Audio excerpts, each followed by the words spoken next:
Hello guys, welcome to our channel A14 prep lab. तो आज हम एल्टीग्रेड मीन्स के सेकंड सब्जेक्ट यानी कि ज्योग्राफी की शुरुआत करेंगे। इस सब्जेक्ट में मैं जो शुरुआत कर रही हूँ वो सेकंड यूनिट से कर रही हूँ, क्योंकि फर्स्ट यूनिट कॉन्सेप्चुअल है, उसके क्वेश्चन बनाने में टाइम लगेगा। तो we start from second unit.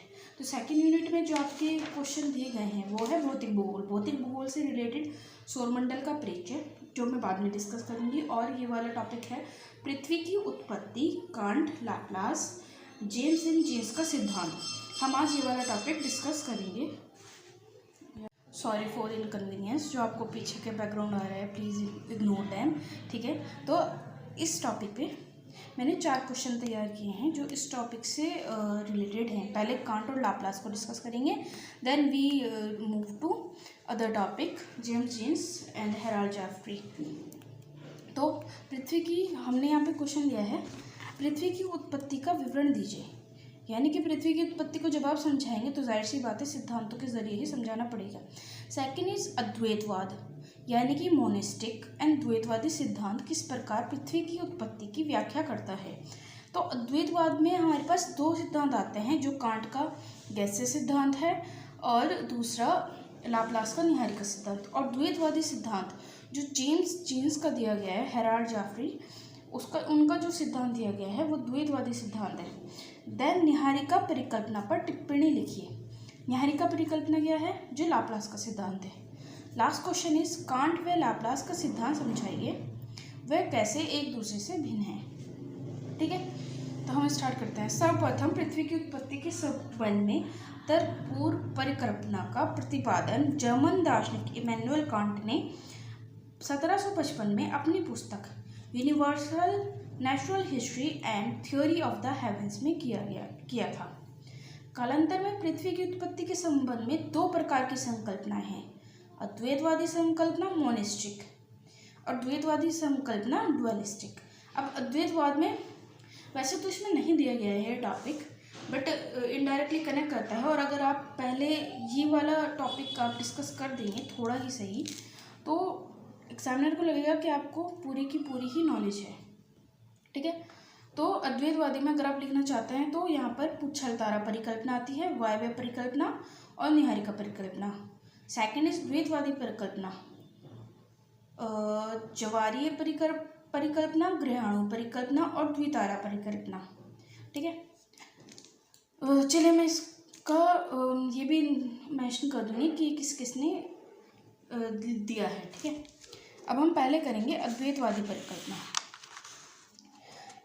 इसमें एक ही तारे यानी कि बादल से संपूर्ण ग्रह का निर्माण का स्वीकार किया है।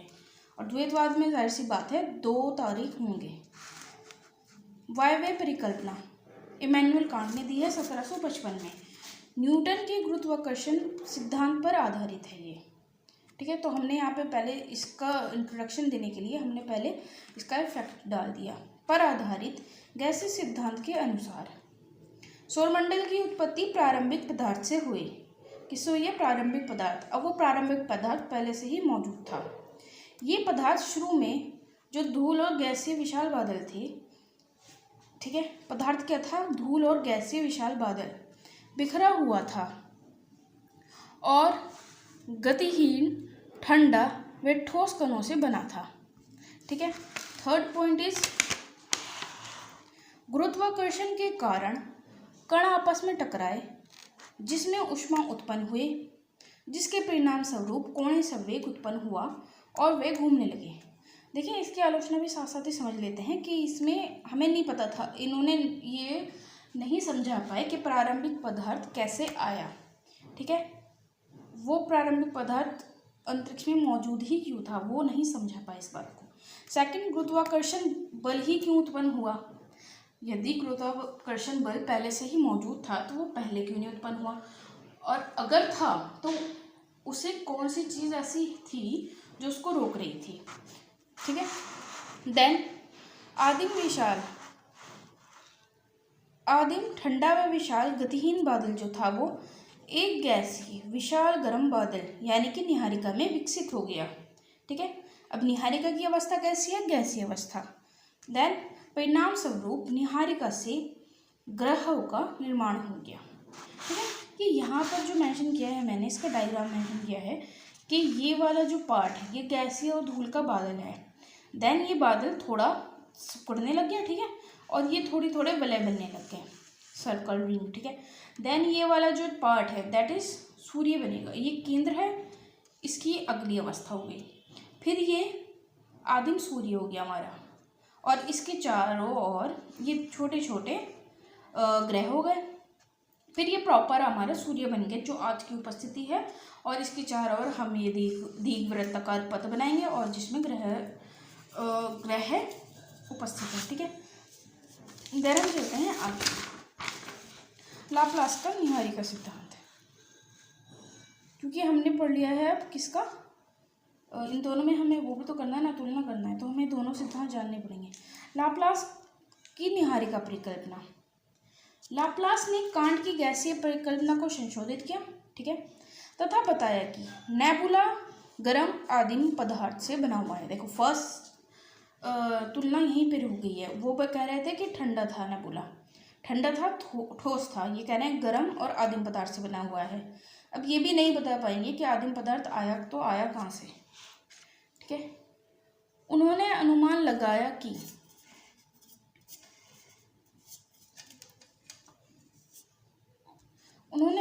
लगाया कि अंतरिक्ष में कहीं एक विशाल गर्म गैसीय निहारिका है। निहारिका किस चीज़ की बनी है, हीलियम हाइड्रोजन धूल के कण की, ठीक है। निहारिका है वो अपनी धुरी पर घूम रही है, यानी कि घूर्णनशील निहारिका है ये देखो, ये पहले मान्यताएं हैं, देन आपकी परिकल्पना आएगी, ओके।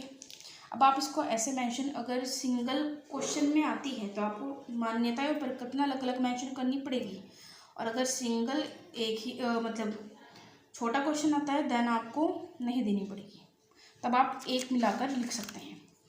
विकिरण की प्रक्रिया के कारण इसकी बाहरी सतह से ऊष्मा हानि हुई जिसके कारण लगातार ये ठंडी हो गई। बाहरी सतह ठंडी होने लगी, और शीतलन, क्योंकि ऊष्मा हानि हो रही है तो शीतलन तो ऑब्वियसली होगा। वह संकुचन के कारण इसका आकार जो था सिकुड़ना लग गया। अब ये वाली जो है ये परिकल्पना है, अगर आपको सिंगल पॉइंट में लिखनी है तो आप ये परिकल्पना सिर्फ दे सकते हैं, ठीक है। प्रारंभ में ये निहारिका जो कि बादल था, जिसका आकार सूर्यमंडल के समान था, जो अभी वर्तमान सूर्यमंडल है उसके समान था, धीरे धीरे घूम रहा था। प्रारंभ में ये जो था निहारिका वो धीरे धीरे घूम रही थी, बाद में ये तेजी से घूमने लगेगी, ठीक है। परंतु जैसे जैसे बादल तेजी से घूमने लगा, अधिकांश हाइड्रोजन हीलियम जिसका ये बादल बना हुआ था तत्व केंद्र की ओर आकर टकराने लगे, जिससे संलयन प्रतिक्रियाएं हुई और सूर्य का निर्माण हुआ। जब हल्के तत्व केंद्र की ओर ढकेलने लगे और भारी तत्व केंद्र से दूर खींचने लगे तो ग्रहों का निर्माण हुआ। Now we will discuss a table, ठीक है, जिसका आधार क्या है, ये यहाँ पर गैसीय परिकल्पना है यानी कि कांट वाली, और निहारिका परिकल्पना लाप्लास वाली। मूल विचार क्या है, ये कहते हैं कि स्वतंत्र गैसीय बादल से इनका निर्माण हुआ। लाप्लास क्या कहते हैं, घूर्णनशील निहारिका से निर्माण हुआ।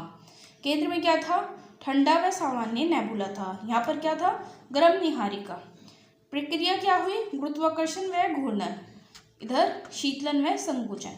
मूल पदार्थ क्या था, ठंडा था, बिखरा हुआ था, ठोस कण था। यहाँ पर गर्म था, विशाल था, घूर्णनशील निहारिका थी। वैज्ञानिक स्पष्टता यहाँ पर सीमित है, इधर अपेक्षाकृत बेहतर। और इनकी कमजोरी क्या क्या थी, गैसीय परिकल्पना की कमजोरी थी, मौलिक पदार्थ कणों से आया, मौलिक पदार्थ कहाँ से आया, अपकेंद्रीय बल या कोणीय संवेग कैसे उत्पन्न हुआ, जो हमने जिसके कारण ये घूमने लगे थे, घूर्णन करने लगे थे, वो कहाँ से आया। थर्ड इज गुरुत्वाकर्षण बल कैसे उत्पन्न हुआ। इधर निहारिका परिकल्पना की कमजोरियाँ क्या क्या है, निहारिका की उत्पत्ति का स्रोत का उल्लेख नहीं है कि निहारिका की उत्पत्ति कैसे हुई और वो घूम ही क्यों रही थी। ये कहते हैं कि जब अनियमित वलय थे तो उनसे केवल 9 ही ग्रह क्यों बने और ज़्यादा ग्रह क्यों नहीं बने। थर्ड इज उपग्रहों की घूर्णन की दिशा ग्रहों के अनुकूल, यानी कि उपग्रह जो घूर्णन करेंगे वो ग्रहों की ही घूर्णन की दिशा के अनुकूल ही करेंगे। जैसे बट इसका एक्सेप्शन है, शनि और बृहस्पति के जो कुछ ग्रह हैं वो सेम घूर्णन दिशा में घूर्णन नहीं करते हैं। ठीक है, इसका यहाँ पर डायग्राम मेंशन है।